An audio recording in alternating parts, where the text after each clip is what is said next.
Toucan Play That Game is proudly sponsored by NiceGameShop.com, the place to go for rare and unusual Asian games.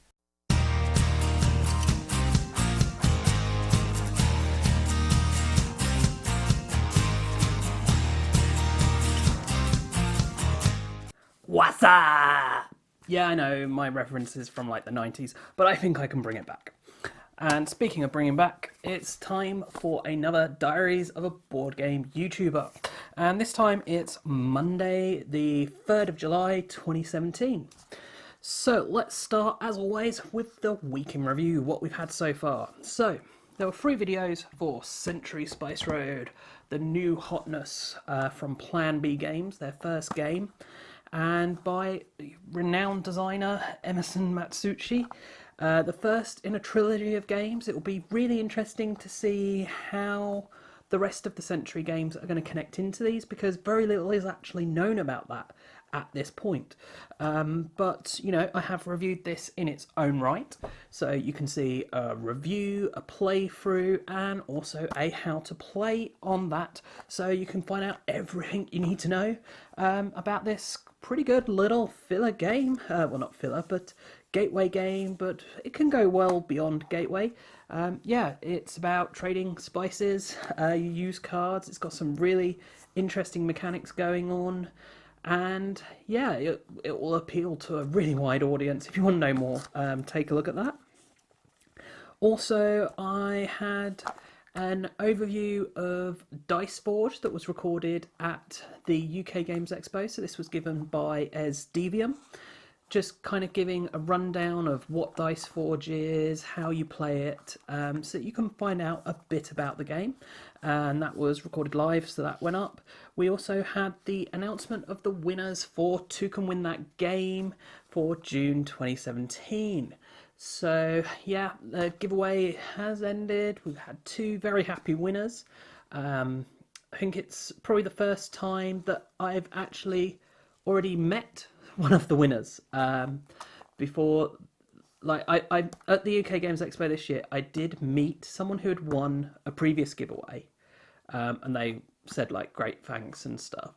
But this is the first time someone I've met then has won, I think. So that was cool. Good for them. Not really sure what else to say. It's kind of nice to know, in a way, who I'm giving it to, rather than it just being a random name on a screen.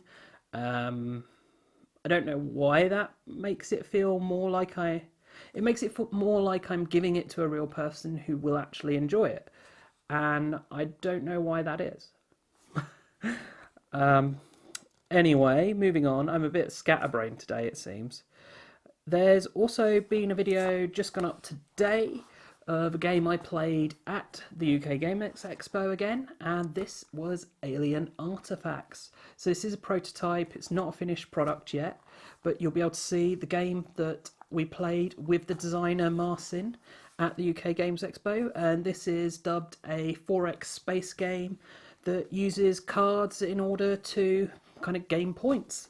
If you want to learn any more, take a look at the game. So, that is the overview. Let's now move on to the figures. Well, the channel is over 18 months old now. We've got like 3 weeks till it'll be 19 months. Really struggling to breathe. I'm sorry about that. I don't... Hold on a minute.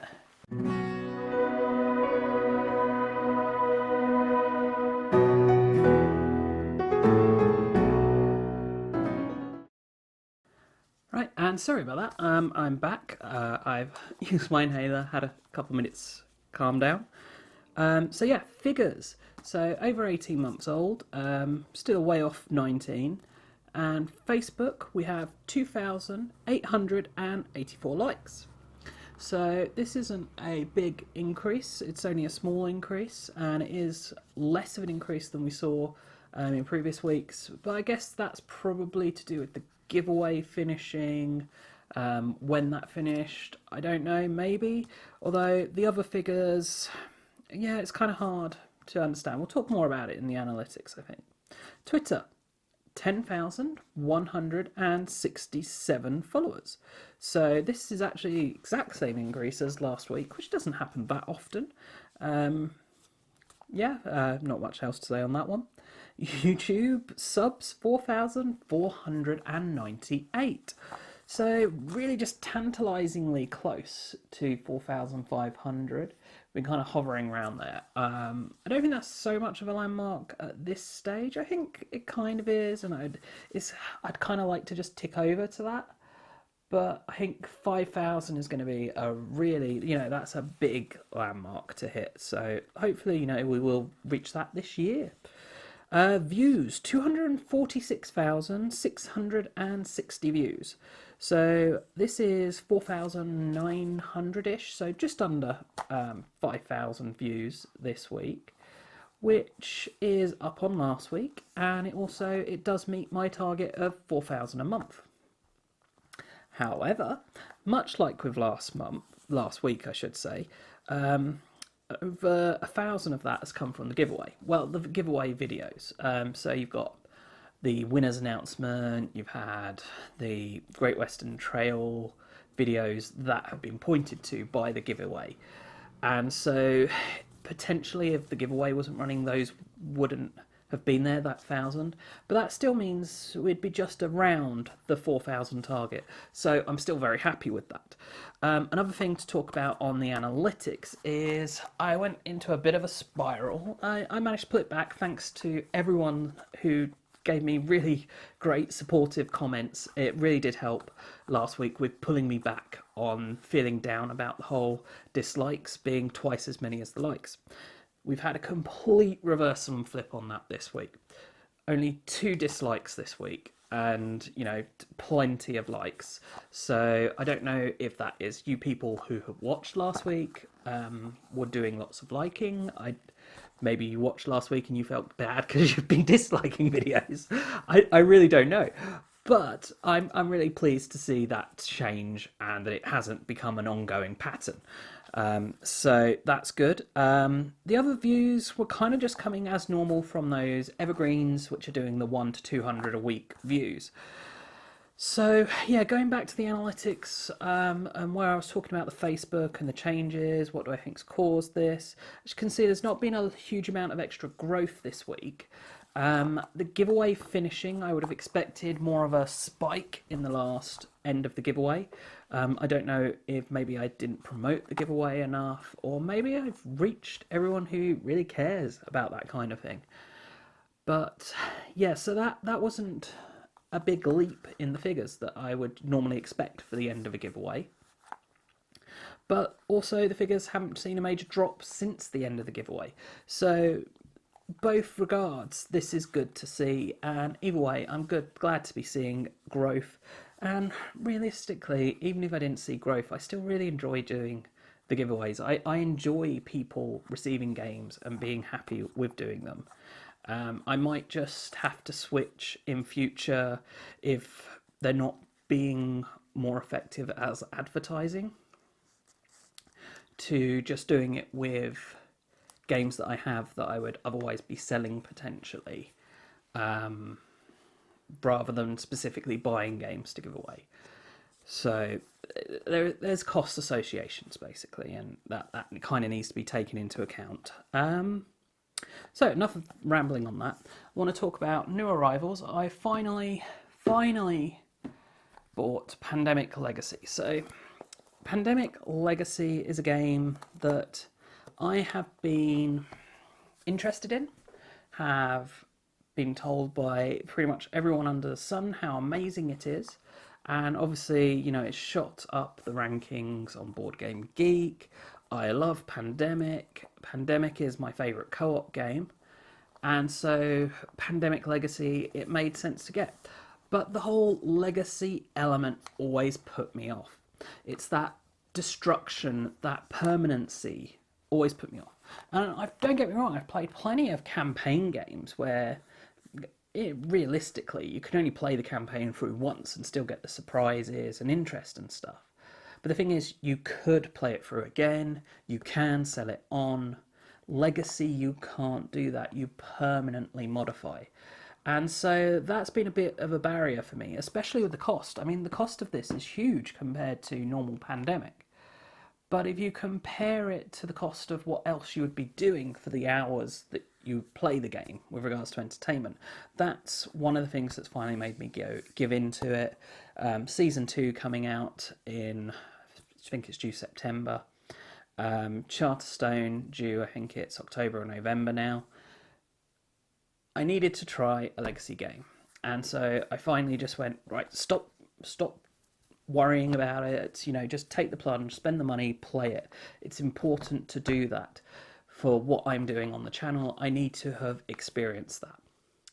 And also recently, obviously, you would have seen that did the Arrival and stuff, I picked up the Exit games at the UK Games Expo. And these, although they're not legacy, they do have the permanent effects. They do have the marking cards, destroying cards, other components and stuff.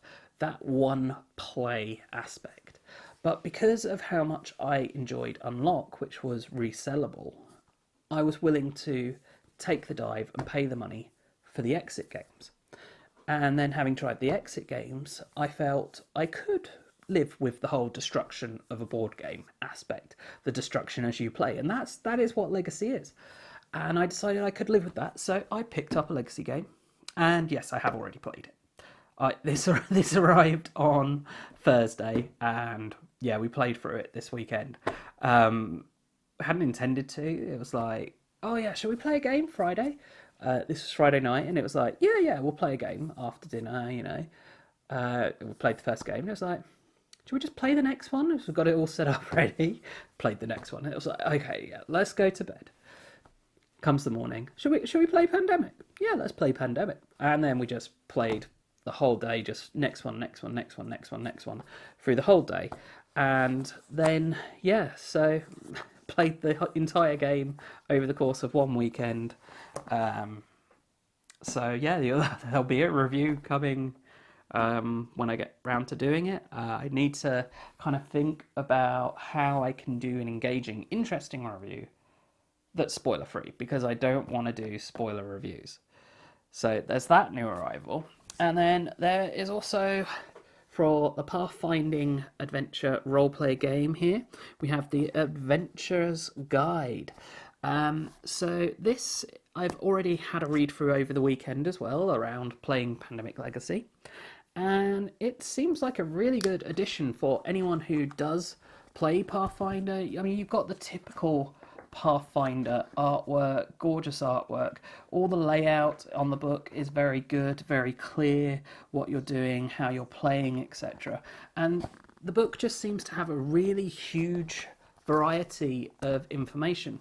There's like these 18 different organizations that this book is introducing. I don't know enough about the Pathfinder lore or all the different materials there are out there for Pathfinder to know if these have been featured in other books previously. But you've got all of the story and information and just the interesting flavour aspects about these organisations. But on top of that, there's loads of spells, classes, feats, everything you could want for making new and different characters.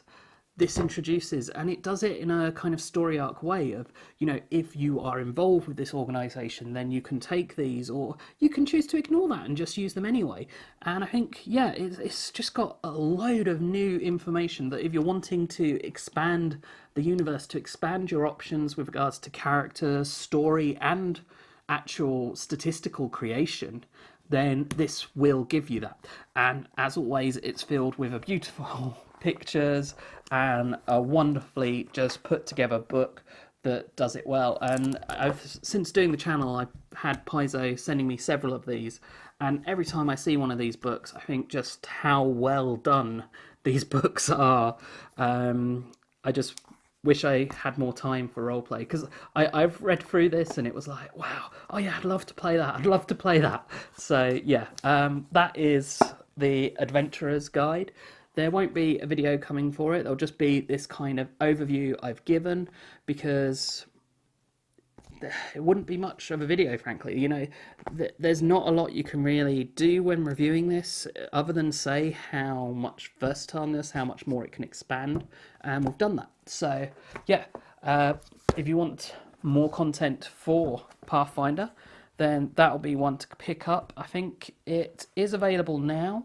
I can't remember exactly how much it is. I think it's around $30 in the US, and I don't know how much it is equivalent in the UK.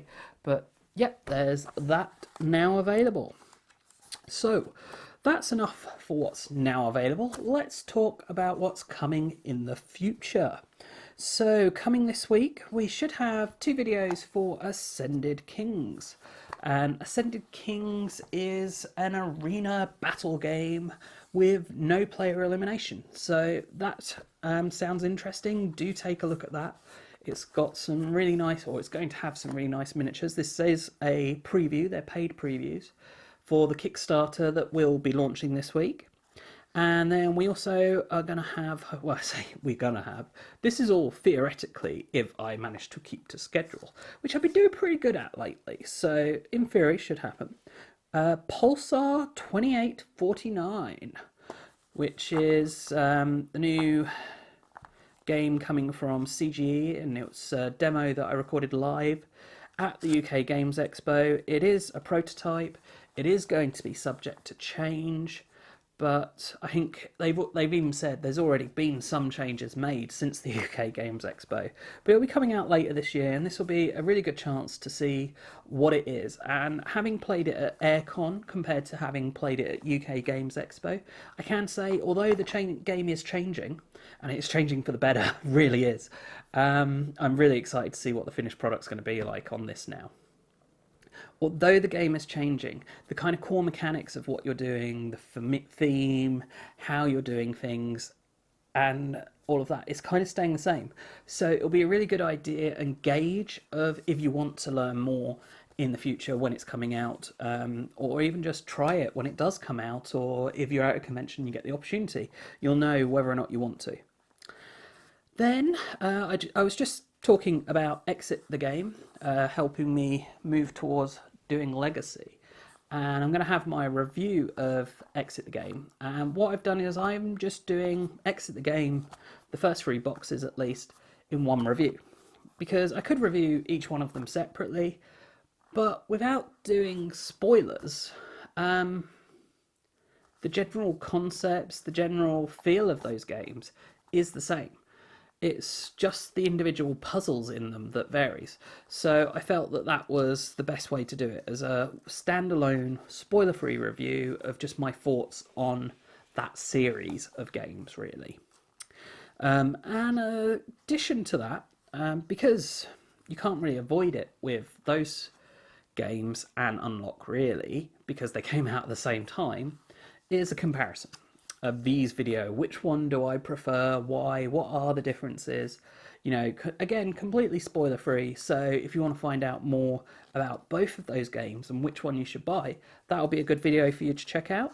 And finally, I'm hoping to have a overview of The Cousins War, which is a new game from David Mortimer and Surprise Stare Games that launched at UK Games Expo. Has been hugely popular. I didn't get a chance to play it, but it does sound like a really interesting take on area control for 2 players. So very much one to potentially take a look at. And that is it for another Diaries video. You know what to do, and as always, thanks for watching, and bye for now.